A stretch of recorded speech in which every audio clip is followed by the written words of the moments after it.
and welcome back to my channel, Cerius Blaq with Cerius Blaq. I am your host, Cerius Blaq, and I am joined by comic creator Paul Guinan today for our bonus round 5 questions with CB. So, Paul, let me explain how this works. Okay. We're going to spin this wheel 5 times. There are 50 really dumbass questions on here, and whatever you land on is the question that you got to answer. Uh-oh. That's right.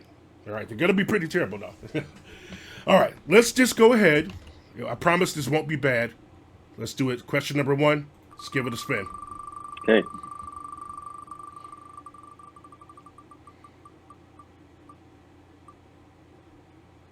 Oh, what did we get?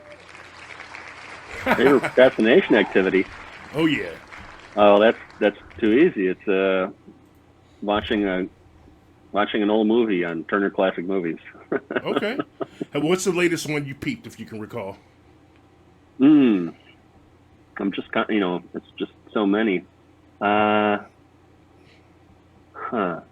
I'll recommend one. That you can see on. You don't have to have Turner Classic Movies. You can get it on HBO Max. Has one of its channels or segments of TCM, and there's this movie that actually can I throw down 2 movies? I'm getting carried away. No, do it, man. Give it to us. So there's this French film from the 50s called Wages of Fear, and it's about these people who find themselves down and out in South America, and they're broke and they don't know what to do with themselves. And then an American oil company, one of its derricks blows up, and they need to transport some nitroglycerin across the South American mountains. And the company, nobody in the company is going to do it, so they go and get these vagabonds in town to do it, and it's an intense movie. It's really, really good. So it's these 2 trucks and these 2 sets of drivers driving across this mountain range, and it was remade in the 70s by William Friedkin, who did The Exorcist and French Connection. It was remade into a picture called Sorcerer with Roy Scheider, and it's gorgeous looking. But it's not nearly as, the writing is not nearly on par as the original French version. Oh. And then the second one that I would, it's also on HBO Max, you can dig it up through the TCM section, is Battle of Algiers. And this Battle of Algiers, okay. This is, you just go on YouTube and look at the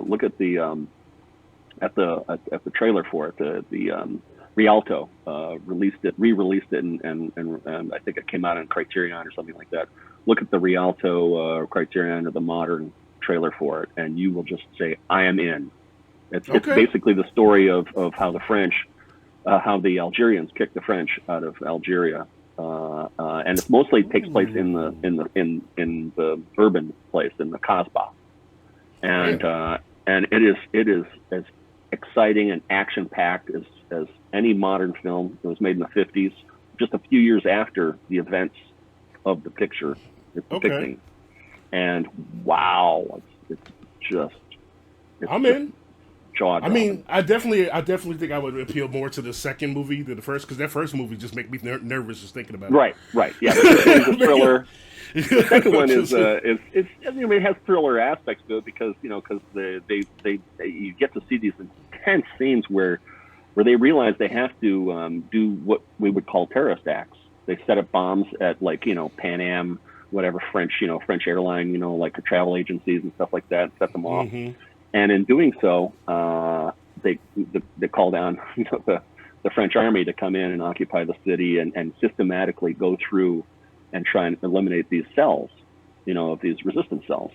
And this film is so accurate about that it was screened by the Pentagon during the Iraq War to try and figure out how to take down resistance cells. It's really, really an intense picture. Very well done. Well, moves along. It's not boring in any way, shape, or form, and shot, on location in Algeria. It's really great. Okay, I think that can go on my Friday night movie watch then. Cause me and my homies do Friday night stuff. So yeah, thanks for that. Oh yeah. See, this is the first time I had somebody land on that question, right? But then I got recommendations. So hell yeah. All right, let's see. Question number 2. Give it a spin.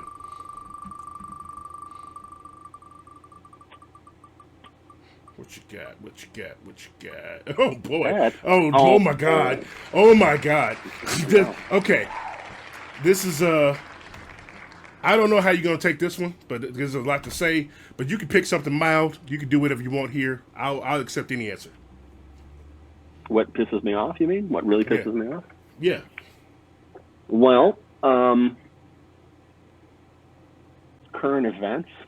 Let's just keep it cryptic like Current that. events. Yeah. Okay. Perfect. Let's move on. You know, in fact, considering what we live in right now, I'm probably going to remove this question from the damn list because even I wouldn't know how to answer that right now. Let's just go to number 3, y'all.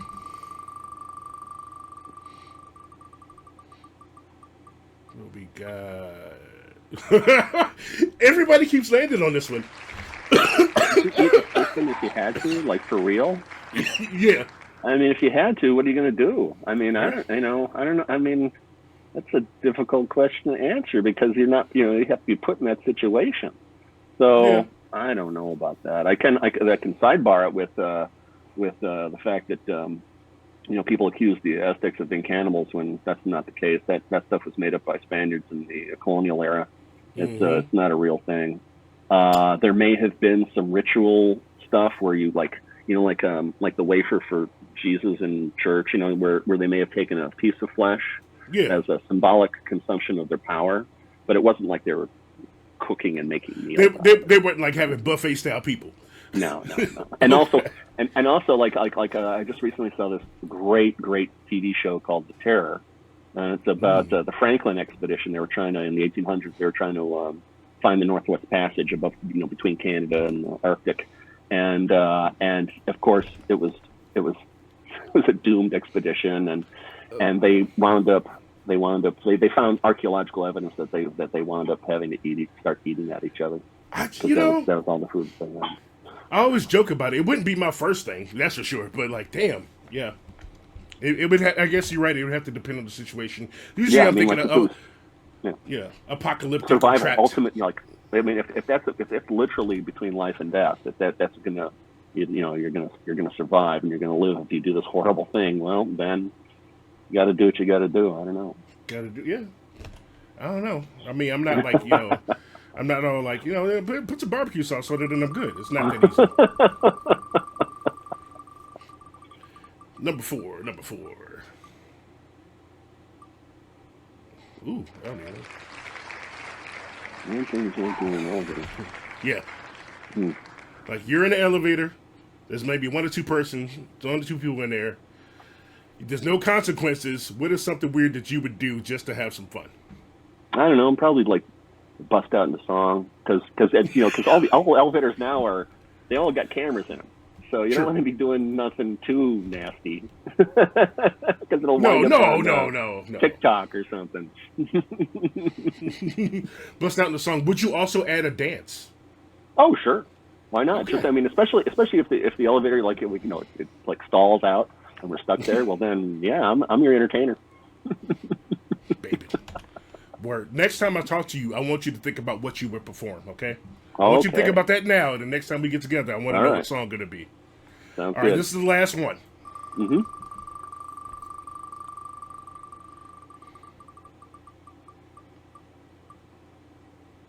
Ooh, this might be good. I don't pull pranks, but I do recall that when I conceived Boilerplate and first started to do some web pages about it, and this is we're looking at like year 2000, around year 2000, so 25 years ago.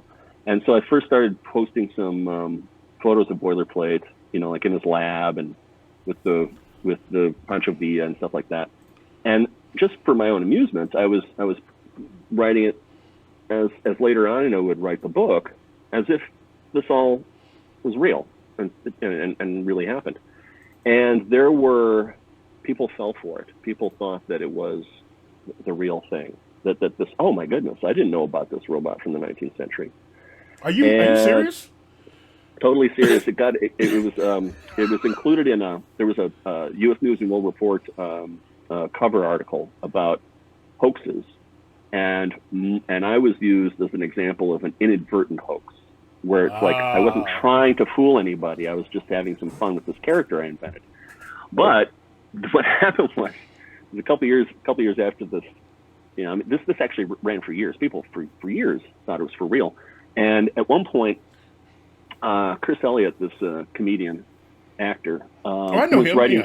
Yeah, he was writing a book which was called Shroud of the Flacker, and it was a 19th century. It was a spoof of 19th century murder mysteries, which at that time when he was writing, there was like a slew of them. It was very popular a genre, and he had his brother help him out with some research. So his brother gets online and starts looking up weird stuff from the Victorian era, like what's weird and funny and strange.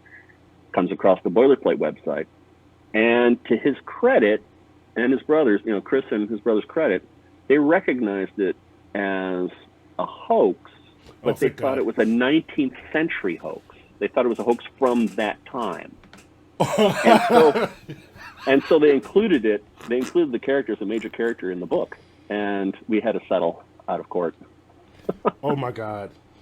Oh my God! And it even wound up as a front page on the New York Times culture section, a big article about how the spoofer falls for a spoof. Oh man, that's embarrassing. I felt bad because I'm a huge Chris Elliott fan. I mean, I have a Cabin Boy on disc in my library, and I was like, oh man, I'm sorry. Oh, dude. I mean, I'm not sorry for him being fooled. I just really feel bad. That's wild AF, man. Y'all heard it here because I didn't know about that. That's wild. I'm gonna go look for that. I don't know about you, but I'm gonna go look for that. I'm not gonna like post it or anything. I just want to see it, you know. Right. But Sure. Awesome. I mean, thank you for letting. Now I'm just picturing other people who are just like, see, I told you, robots. They've been around the whole time. And you just, you know. Well, even recently, just within the last year. Somebody was posting some nonsense about Tartaria, some kind of like Tartarians and whatnot. It's like Atlantis. Like it's this made-up kind of civilization that's apparently been lost and suppressed. Like we've been hiding the idea of that there used to be this advanced civilization. And they pulled a couple of boilerplate images from just online to show that, see, they've been suppressing this robot technology from the 1800s. And I was like, no. Oh, Paul, you're gonna be dealing with this for the rest of your life, homie. that's wild as hell. Okay, so I've tortured him enough, slackers. That was the 5 questions with CB, my guest Paul Guinan, comic creator. Make sure that you go and check out all of the other segments and our full interview that's on the channel. I will put links to his website on here and some of his bodies of work. You got to read his webtoon on the Aztec Empire. It's super dope. It's popping. You will see what I mean. But yeah, anything you want to tell these people before we get on out of here? Right. Any sign off? Any kind of sign off kind of thing? Do a little piece. That's it. Oh man, I got you. All right, slackers, we'll see y'all next time. Thanks for tuning in. Thank you. Appreciate it. All right. In that right here.